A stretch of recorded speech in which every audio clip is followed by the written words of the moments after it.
Uh, Hi, Mazir, and hello to all of my friends in Bangladesh. Thank you so much for having me. I'm excited to be here. Um, I wanted to talk to you today about artificial intelligence and the relationship between accuracy on the one hand and accountability on the other, and what I think is something like a gap between the two. But the best place to start, I think, is always the beginning. So let's start there. It wasn't all that long ago that what you did do in computer science or what you did not do in computer science, it really just did not matter all that much. I'm thinking, even as recently as the 80s, which for me seems recently. I know that for a lot of young people, the 80s seems like a long time ago. But in the 80s, a lot of my friends had computers and it was all fun and games. There were a lot of computer games and some people worked on computers. But what you did there just really did not affect the lives of all that many people, all that directly. But now, now things have changed. Right now, nearly every aspect of a person's life is affected one way or another by something that's happening within the space of computer science. So, what this means now is that there's something like a very real moral obligation on computer scientists and computer engineers uh, to think about the tools that they develop and the uses to which those tools will be put, and the ways in which those tools may or may not affect the lives of millions of other people. And that's because what computers allow us to do is to reach out at scale, at great scale. That's one of the wonderful things about computer technology is that it's not just one to one, it's one to very, very, very many. Um, with that advantage, though, comes a word of caution. If something goes wrong at scale, it affects negatively the lives of hundreds, thousands, millions, perhaps even billions of people. For a recent and suitably dramatic example, just think of the CrowdStrike era just a week and a half ago or something. That just cost the most unfathomable amount of money. It did not affect my computer. Unfortunately, I was hoping to get the day off work, but I use an Apple, so I was safe. So good for me. I had to stay in the office doing my job, and everybody else went home. And that's just one example to say nothing of the various data leaks, identity compromises, threats to state security, threats to elections and concerns about election fraud and so on and so forth. We're standing already on the very precipice of information warfare when it comes to conflict, be it uh, terrorist conflict or sanctioned state conflict. Computers are everywhere. We need to just be careful with how it is that we behave as the people who have a lot of power, that is, computer scientists, with regard to what actually gets done on computers and what does not. And by computers, I just mean the wide range of computer technology. And the rise of generative artificial intelligence has brought this home, as has the rise of automated decision making more generally. And what I mean by automated decision making, generative AI would be a piece of that, but not the whole thing. I mean only any sort of piece of structured decision making where at least part of that decision has been made by a computer or computers or some sort of database or an application or a piece of software, rather than say a person or persons sitting around and worrying about it. And there are a couple of examples that I'd like to bring up, and all of these examples uh, are instances of the properties of fairness and the properties of bias.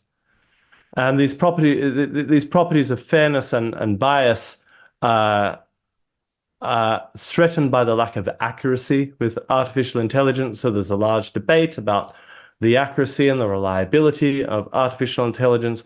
And what I want to say later is that even if we fix this problem, the fixing of that problem might itself cause an even larger problem that's slightly more elusive, but very real nonetheless.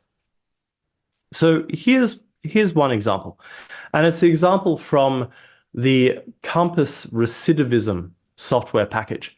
Recidivism just being a fancy way to say criminal reoffense. So if you have been found guilty of some kind of criminal offense, recidivism is the property of you going on to offend again afterwards.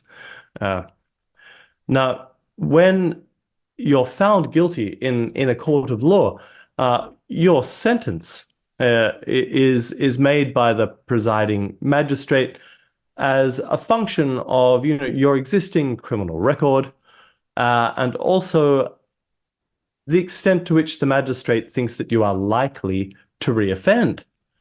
And to put things very simply, if the magistrate thinks it's very likely that you will reoffend, you will probably get a longer sentence than the one you would get if the magistrate thought that it was very unlikely that you would reoffend. All things being equal, and I'm simplifying greatly, but that's the idea. And predicting recidivism is a tricky business.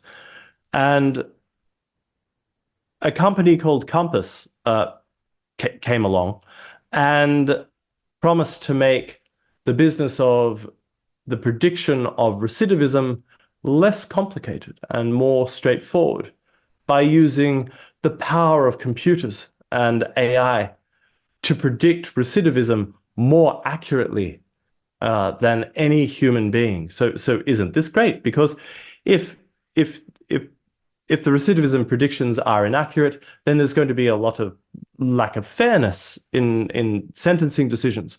And a lot of people, myself included, are worried at least some of the time that a judge or magistrate's decision around recidivism might be something that's predicated on all sorts of biases or preferences that the judge has, and not on objective evidence.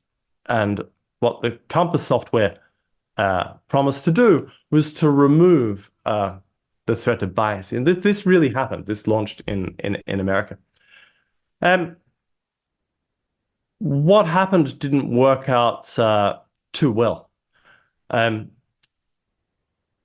Persons of color were predicted to reoffend when they did not, and Caucasian people were predicted to not reoffend when they did. And the makers of Compass said, oh, but there's an error rate there. Okay, there's an error rate in the software, and we're working on that. But there's no bias because the error rate for persons of color as opposed to Caucasians was exactly the same. And although that's true, it's not the whole truth, okay? Because there are two different types of error. There are type 1 errors and type 2 errors. Type 1 errors are false positives, and type 2 errors are false negatives. And they're just not the same thing at all. A false positive would be the software predicts that you're going to reoffend even though you wouldn't, and hence you get a longer sentence. And a type 2 error would be one where the software predicts that you will not reoffend, but then you go on to actually reoffend. But of course, if it predicts that you will not reoffend, then you don't get a long sentence. You might not even be sent to prison in the first place. As it so happens, even though the error rate for persons of color and Caucasians was exactly the same, the rate of type 1 errors was much, much higher for persons of color than type 2 errors. And for Caucasian people, it was the type 2 errors that were much, much higher than the type 1 errors. But when you aggregate both error types, that is, when you deliberately disguise the distinction between the two, you're able to say, oh, there's not a statistically distinct difference between the rates of error between the predictions for persons of color or the predictions for white offenders.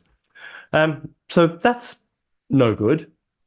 Yeah, how did that come about? Because although you uh, cannot enter, um, a person's race or cultural background directly into the Compass software, you can enter all sorts of other things, like the criminal history of their family, their postcode and the neighborhoods that they live in, their income, etc., etc. And if there's already society-wide biases against persons of color in a particular society, you would expect their salary to be pretty low, so these things start clustering. Uh, Anywhere in the world that you look at any city, it's not the case that most neighborhoods are made up of an equal distribution of all cultures in that city. Different cultures tend to do wonderful things in one neighborhood as opposed to another, and that's why you have, a place in a city called Chinatown, for example. That's because a lot of Chinese people and Asians will live there doing all sorts of awesome stuff, and not a whole bunch of people from Holland or something. Otherwise, it would be weird calling it Chinatown if it was just full of Dutch people, right? So you don't have to think about this very hard before you realize that the sorts of information that can be put into software like Compass and used by the software to make its decision uh, can have as emergent properties the very properties of a person that human decision makers use to realize their biases. So that's just one example. Okay, one example. Here's a second one. And it's to do with, this is very topical for those of us in academia, predicting the likelihood that a student has used ChatGPT or some other generative AI to write their assessment. And a lot of these tools came out about a year and a half ago. First there was generative AI, and everyone said, "Yippee! This is great." And then everyone went, "Oh, wait, hang on, we could be in some trouble here in academia. We don't know who's doing the work anymore." And a lot of companies, everyone from OpenAI to Turnitin and so on, say, "Don't worry, we have AI detection algorithms as well." And I said, "Oh well, this is some pretty good marketing. I'm going to test one of these out myself." So I did two things. Firstly, I got one of my own papers that I wrote myself. Not only do I swear that I didn't use generative AI to write it, but I wrote it before generative AI existed. Okay, this paper is over 10 years old. Right? And then I also got an essay question from one of my courses. And I fed that question into ChatGPT, and I got ChatGPT to generate an answer. And then I copy pasted the answer ChatGPT gave to me into a Word document and just turned it into an essay. And I deleted the one sentence that said, "Since I'm a generative AI, this is hard for me to say." It used to say that all the time. All I did was delete that sentence. And I put both of these papers, the one I'd written myself and the one that was written by ChatGPT, into a whole bunch of generative AI detection uh, software platforms. And they all did pretty terribly. The worst one said that the paper I had written myself, it said that it was 87% certain that it was not written by a human. Now, and I didn't know whether to take that as a compliment or not. I'm still not sure how to feel about this, but nonetheless, that's what it said. Then when I put the paper in that had been written by ChatGPT, sorry, it said 100% positive that this was written by a human. I said, okay, well, these things are not very reliable, right? And that they're also quite unfair. They're unfair because the error rate is very high. If something is wrong a bunch of the time, and your livelihood or the trajectory of your life or the way you are treated depends on these decisions, but the decisions are just not accurate. Well, that even a child knows that that's not fair. It's the old saying, look, I didn't do it. It wasn't me. This is wrong. And the AI companies have said, with some justification, look, don't worry, we're working on it. It will get better.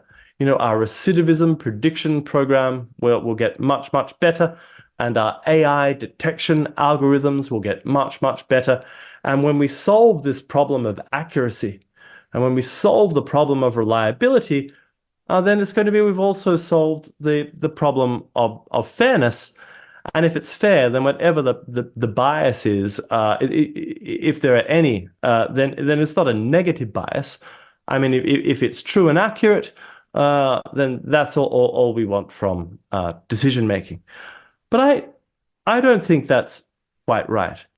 And I want to run through these two examples again, but this is now in an imaginary point in the future where, for the sake of argument, both the recidivism prediction program as well as the AI detection algorithm have been demonstrating 100% accuracy in very large scale tests. Maybe people have been generally writing and also definitely generating a whole bunch of auto-generated essays, and they've tested this thing thousands of times. Suppose it's 1 million times that it's never got any of it wrong. So okay, that's not too bad. But now, suppose I'm the judge, and suppose that you're the criminal. And I say, well, you've been found guilty by the jury. Bang, bang. So now I'm going to sentence you. And I say, well, Marzia, I'm afraid I'm very confident that you're going to reoffend. So I'm going to send you to prison for 15 years. And you say, oh, but Your Honor, why do you think that I'm going to reoffend? And I say, oh, because we've got this recidivism prediction software, and it's never wrong, right? At least it's very rarely. We haven't been able to get it to make a mistake for the last, 20,000 test cases we put through it, all sorts of simulated criminal scenarios. So off you go. And you say, well, just before I go to prison, I have another question. Why did the recidivism prediction software predict that I'll reoffend? And then, I'm just a magistrate. And the software, it's proprietary. I don't have access to its source code. And if I did, I wouldn't understand it. I'm a judge, not a programmer. And I say, look, I don't know why. I mean, these people who made this thing, they had to add hundreds, thousands, maybe tens of thousands of different parameters. They're searching across a huge database. It performs millions of calculations a second. And at any rate, the source code is proprietary, so I can't really get inside and look at the thing, even if I did understand it. But look, don't worry. We've never seen it go wrong, so we're absolutely certain that you'll reoffend. So off you go. Now, there's something about that that's a bit dystopian, right? If I'm making the decision about your future, and I'm basing that decision on a prediction made by a machine, but I don't know how the machine works. And no one in this chain of reasoning can explain to you, or even to me, how it works, or how it is that it suddenly started being accurate. We ask the developers, and they say, look, we don't know. We just kept refining the algorithm, and the data set got bigger and bigger, and one day it just started being accurate. This is what happened with ChatGPT. And what do you know? I mean, we've been saying this since the 80s. All we need was more money, faster processes and a bigger data set, a bigger training data set, yeah, a few tweaks to the parameters of the various algorithms, and the prediction, like the word predict, will mimic an intelligent human, and we got there with ChatGPT. But we're not for a moment claiming that just because ChatGPT has gotten there, that there's a ghost in the machine, that just in the virtue of it being able to mimic the speech of a person in a conversation, that inside there's an agent that reflects upon its decision and has reasons for its decisions in the way that you and I have reasons for our decisions.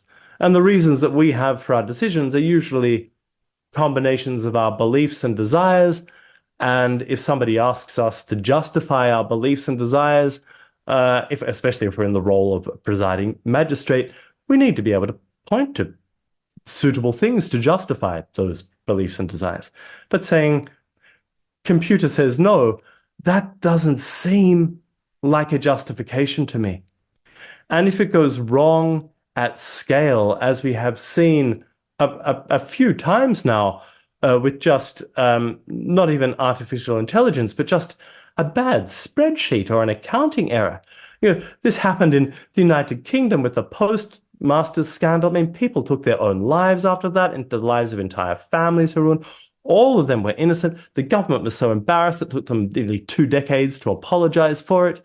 So if we start sending people off to prison because of a faulty algorithm, I think we can expect, through even the most cursory reflection upon the behavior of all of us as a species, that instead of there being swift remuneration and justice, governments everywhere will just lie and bury the evidence and try and escape accountability for as long as they can, because that's what we just do, because we're people. If you're in that much trouble. A famous example from Australia was the so-called robo-debt scandal. And I can't imagine that too many people in Bangladesh would be aware of the robo-debt scandal, so I'll explain it briefly. There are a lot of people here that take part in our social welfare system, and they get so much money every 2 weeks, and if they're working at all, they can work up to a certain amount of money per fortnight, and if they earn over a threshold, then they start getting paid less social welfare. And there's like a bell curve the way and that's adjusted against inflation and these sorts of things as we go along. But then what happened with robo-debt is that and it was just a spreadsheet, right?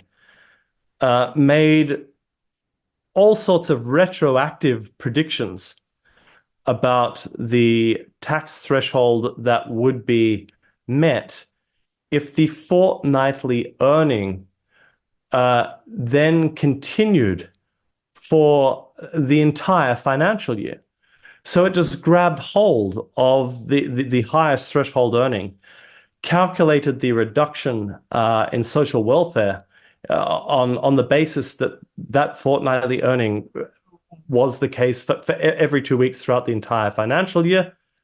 And it calculated this for several years of past social welfare payments, and then auto-generated and sent everybody a letter saying, you owe us $10,000 or $15,000 because we overpaid you in Social Security. And if you don't pay us within 2 weeks, then we're going to send the sheriff around to your house to confiscate your goods, or we'll take you to court and you could face massive fines and be sent to prison and so on and so forth. And you can imagine what happened when people tried to ring up and complain about this.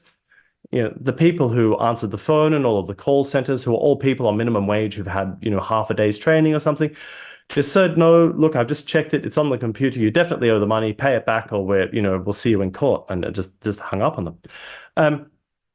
Again, of course, this app destroyed the lives of countless numbers of people.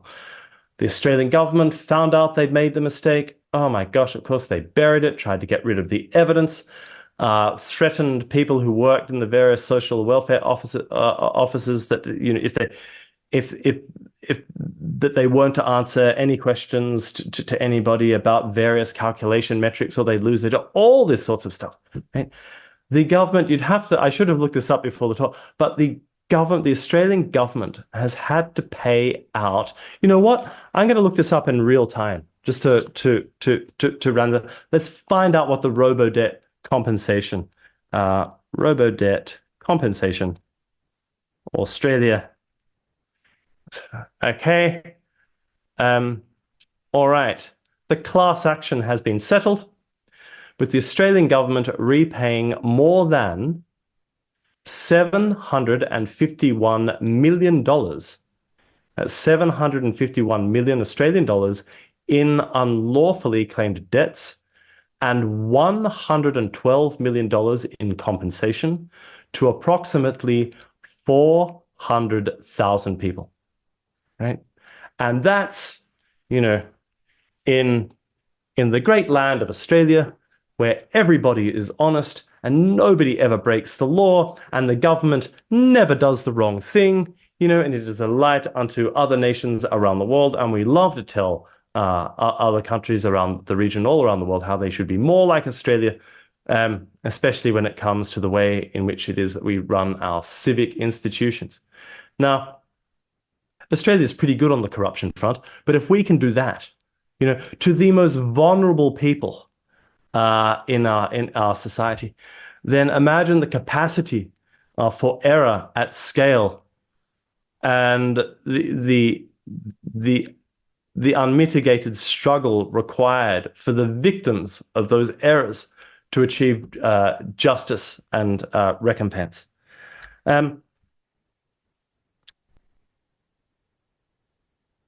Now, think again of the poor kid who submitted their essay and the AI-generated essay detection software people, be they OpenAI themselves or Turnitin, they get better and better and better at it. And this is a position I'm in with my students right now, and I don't have an answer to it. It's not a rhetorical question that I'm about to ask everyone. It's a real issue. Suppose you're a student of mine and I call you in to an interview and I say, Marzia, I believe that you cheated at your essay and that you used generative AI to write it. And it says in the course outline and in the essay question itself that all use of generative AI to write the essay is banned. It's forbidden. So I'm going to give you 0. You failed the course. You're going to have to delay your graduation. If you're an international student and you're here on a student visa, you're going to have to apply for a visa extension. It's going to cost thousands of dollars. Maybe you've got a graduate job you want to go to that you can't go to in some other country until you've graduated. So you're stuck here in Australia. You're going to lose this job, the whole bit. And you say, but why do you think I used generative AI? And I said, oh, look, because the generative AI detection mechanism says that you did. And I say that it's never wrong. And you ask me, but why did it say that? I say, how on earth would I know? I mean, I didn't build it. It's a proprietary piece of software. I don't have access to the source code. And even if I did understand it, it would take too long to check. There are other people who do this. So, I'm sorry about, your life that you thought you were about to have in, 6 to 8 weeks. Actually, you're going to have to stall that whole thing by 6 months. It's going to cost you, a whole term in student fees and so on and so forth. So, of course, if a student says this to me now, I just have to say, okay, well, I can't accuse you of, but on what grounds? If the student just says, no, I didn't, then I'm not going to go and ruin some kid's life because a computer spat out a value at me. I don't care how accurate it is. I have to live with myself. And if I don't have actual reasons towards which I have reasoned myself, the sorts of reasons that I could give to justify my own actions as things that have moved me, then I'm just not prepared to take that sort of action. Instead, what I'm really doing is outsourcing my reasons to a third party, but the third party is some sort of mysterious oracle that says they cheated, but then won't tell me why it says that. So in both of these scenarios, we've just assumed, for the sake of argument, that we have solved the problem of accuracy and reliability of artificial intelligence. But I don't think that solves the problem of fairness, because the ability to provide an account of the output of the artificial intelligence is undermined by the very complexity that is a necessary condition on the AI being accurate. I mean, that's the wonderful thing about the accuracy of the AIs, is that it's achieved through fantastic levels of computation and complexity of training data sets and so on. But then that complexity of training data sets and complexity of computation means that the actual causal A to B reasons, if there are any in a statistical model, and there aren't in that sort of sense, are the things that are just not amenable to the space of reasons as we understand them, as we give to other people as reasons for what it is that we do. And I think, I don't think this is a cause for despair. I think it's fantastically exciting, because it's going to force all of us very quickly to think about some of the most wonderful properties of us, of humans, and what it is that distinguishes us as natural thinking things from artificial or human made thinking artifacts that were designed by us, and by creeping in on a lot of our behavior, like generative AI does, and letting the sort of mimicry of that behavior happen somewhere else, in spite of the absence of our other properties, like, say, perhaps consciousness, uh, and our moral cause and our ethical characters. It throws things like our moral character and the nature of consciousness into starker and starker relief. And by whittling away the things that perhaps didn't matter as much as we thought they did, we might be getting closer, albeit very surprisingly and almost as a happy accident, to an answer for some of the most mysterious questions that we have about what makes us ourselves.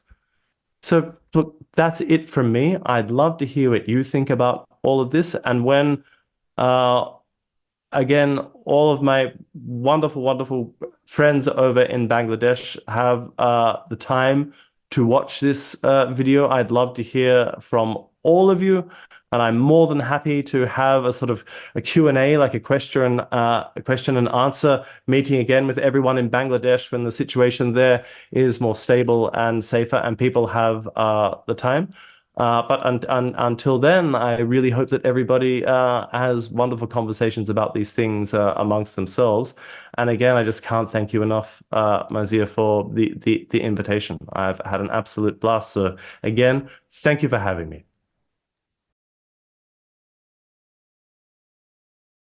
Just saw online as we were getting part two of the meeting ready, was that the the compensation for the Robodebt scandal actually ended up being $1.2 billion. So there you go. That's uh that's quite the mistake. Oh gosh, that's such a great question. From the point of view of both programming and philosophy. Um, I think I'd be tempted to start with the philosophical ideas first and get very clear on what it is that you think matters. Um, because if we start with the just the formalisms, then often we can be tempted to see every problem across which we trip as a problem as a problem that's sort of translatable into the programming paradigm, or the formal nomenclature with which we're very familiar already. I'd encourage everyone to take, you know, their concerns and problems and also their dreams on just their own terms, and then see how it is that various parts of technology, I guess computer or otherwise, can sort of leverage those dreams and assist us when it comes to making them real. And it's never been more true than it is now. I think that very few, if any, people accomplish anything alone. We need each other. The sorts of opportunities that are available to us when we work together and help each other are just absolutely terrific. On the programming side of things, um, before everybody runs straight out and learns Python and runs off programming madly in Python, it really is worth your time learning two foundational things. One is very low level and one is very high level. The low level things are things like machine language and assembly and C and so on, so that you really understand how it is that computers work. Not because you necessarily want to go and work writing in code in C all day, every day, but so that when you are using a higher level language like Python or something like this that automates a lot of the processes for you, you understand what is actually at stake. And maybe the day of the sort of casual programmer who only knows something like Python and copy paste everything off GitHub and until it works and doesn't really know why. Maybe it's just finished, because that's somewhere where generative AI and Copilot and so are really going to strive. But again, to return to the story that I was telling before about accountability, when people want to know why one thing is happening as opposed to another, it's the people with the real programming knowledge and the real knowledge of computer engineering who will be able to give those answers. And everyone else is just like, I've got no idea how this works. It's just like casting spells. I copy paste stuff from GitHub. Eventually it works and I don't touch it again. Who knows why it works?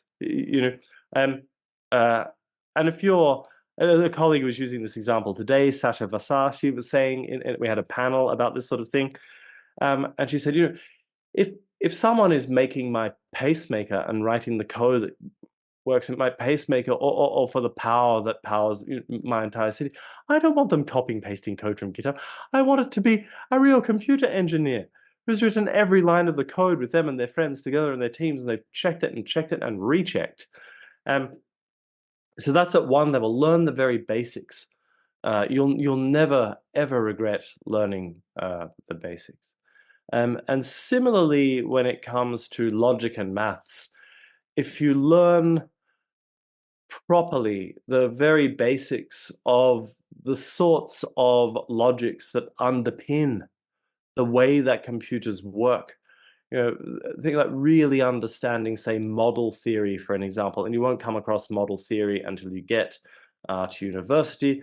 But it's the sort of thing that everybody does a little bit of in discrete maths and thinks, oh, that was really abstract. I don't know what's going on there.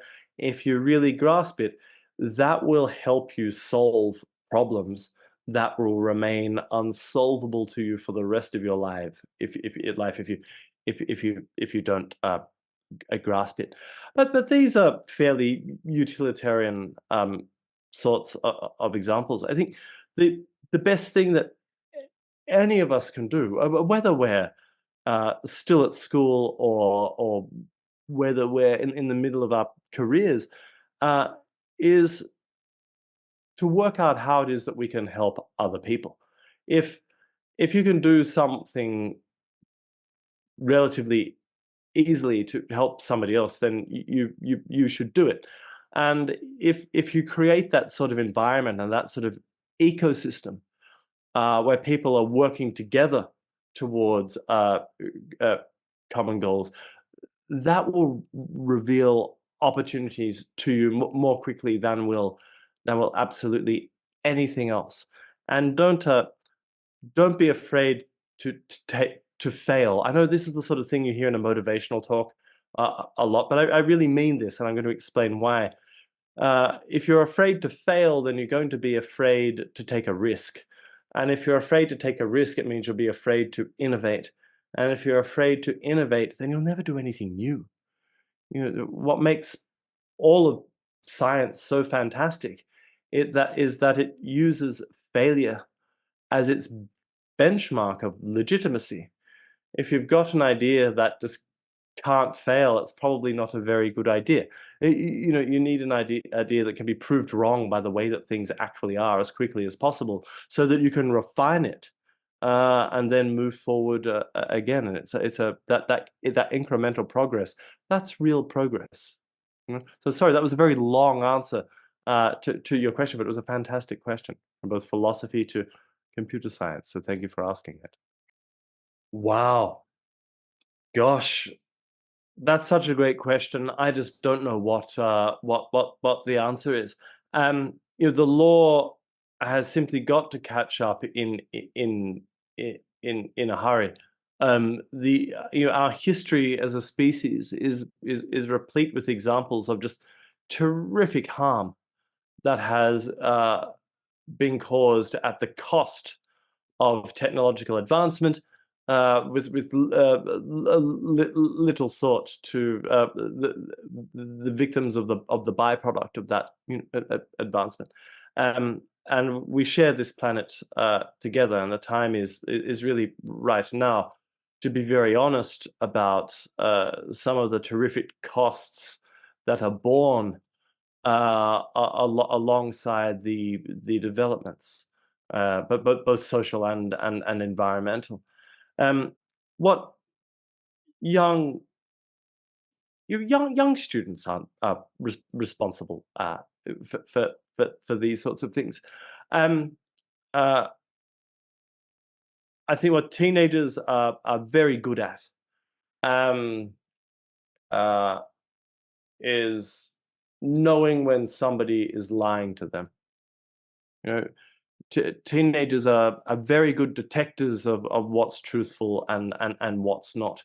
Uh, so there's a bit of a narrative around now, like, won't somebody think of the teenagers and the young people and protect them from false news and from fake news and so on. I don't.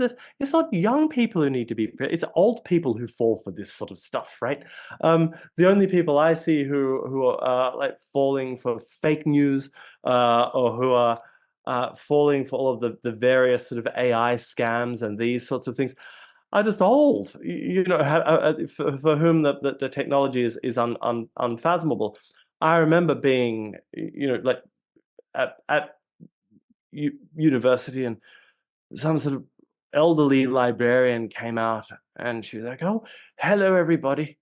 And I'd like to show you all the internet." And we're all just sitting there going, "Oh my goodness gracious." Everyone in the room had just been using the internet for 5 years. Everybody knew how it, and this is your taskbar. And everyone was going, "Oh, make it stop." And it was like stuck in the room for 2 hours. So of course, young people and people at school and so on have already been using generative AI and ChatGPT for years. And they would have tested it and had fun with it to absolute breaking point. They know how to get it to generate ridiculous things, and they certainly know when they're being lied to by a spokesperson from a particular tech company, because young people are immune to deceit through wealth. It's very difficult to get young people to pretend that a lie is the truth just because there's lots of money involved. As people get older and we all need lots of money to get, we start believing those lies that maybe this is true if there's some money in it for us.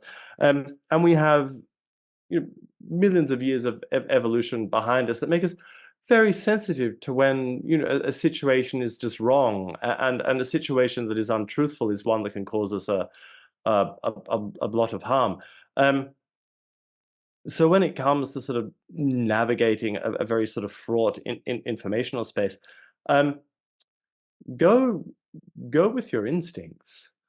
And if you're unsure, then try and just check things on your own terms. And but I'm yet to see any young person who's been suitably confused about the way of the world, or the various situations in which we find ourselves. Young people get smarter and smarter every year. I teach them for a living. They're an astonishing species. Young people, you know, they're just they're amazingly clever, and I'm not for one moment worried that they won't be able to work things out.